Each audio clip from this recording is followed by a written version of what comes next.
Okay, today I'll be answering a question for Juan. Thank you, Juan, for asking an awesome question. And Juan's question was, how do we stay motivated? So let's start by answering the question, what is motivation? Well, motivation is a need or a want we use to encourage us to do something. So what are some wants and needs that we have as human beings? Well, according to choice theory, we have the need of love, of belonging, of power, of fun, and of freedom. Before I can answer the question, I also have to add there are two types of motivations, intrinsic and extrinsic. So intrinsic motivation comes from within. And what does this mean? I'll give you an example. For example, a child may long to be independent, or a teenager.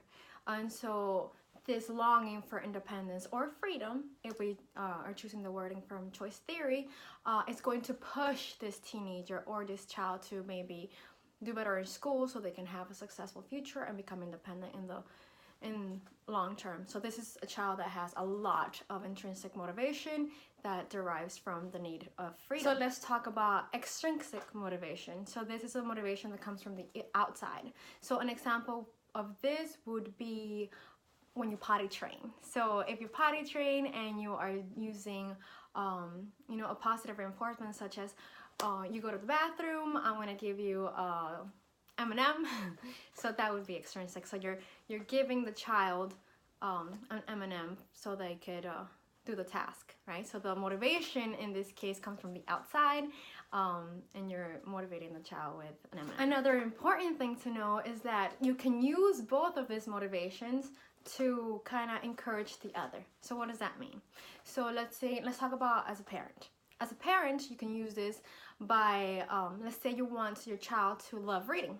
Right, so how are you going to do this? So we can start by using extrinsic motivation by, let's say, reading with your child, making this a really comfortable and loving and just happy experience, which is going to be reinforcing in that moment because the child is getting, they're getting the attention and you're showing them the love from the outside.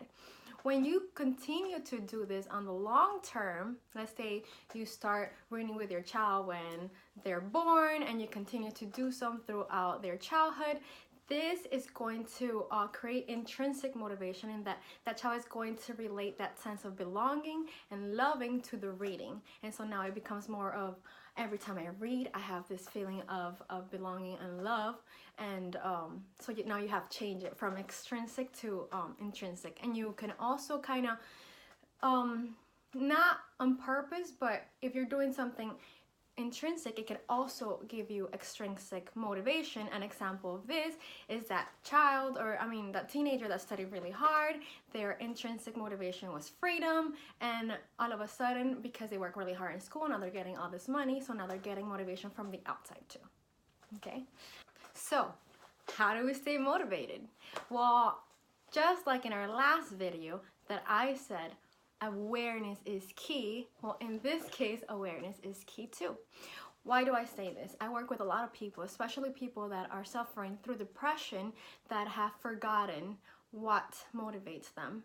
When you ask what makes you happy, what makes you want to do things, a lot of the people that have had depression for a long time cannot name one thing that makes them happy or motivate them.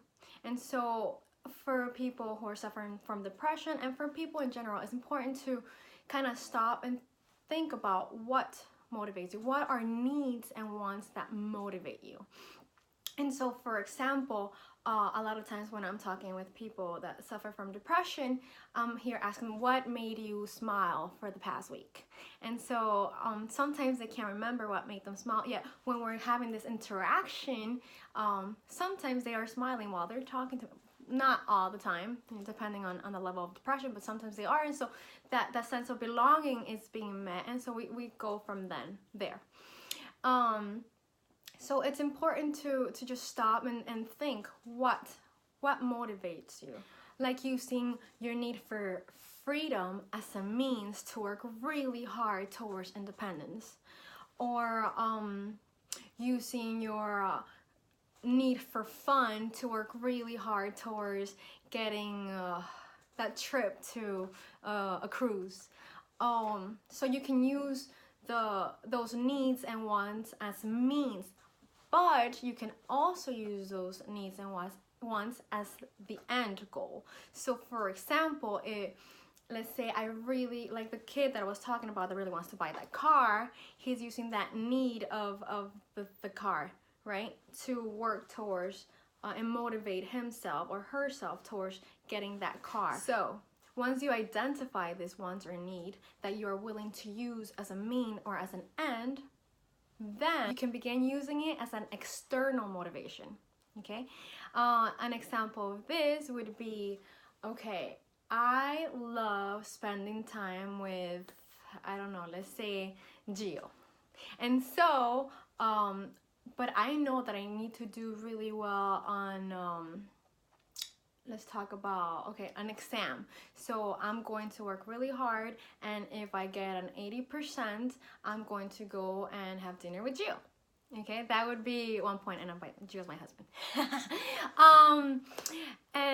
Or I really want to go to, I don't know, on a cruise by the end of the year, but I know that I need to work really hard to save the money, so I'm not going to eat out as often, and I'm going to save this instead because my goal is that cruise. So again, kind of like using your wants or needs to push you to complete the task at hand or whatever it is that you want to accomplish. Well, I hope this answered your question, Juan, and please don't forget to like and subscribe, and if you have additional questions, don't forget to post them. Also, if you want additional services, don't forget to go to www.copingmyway.com. Bye!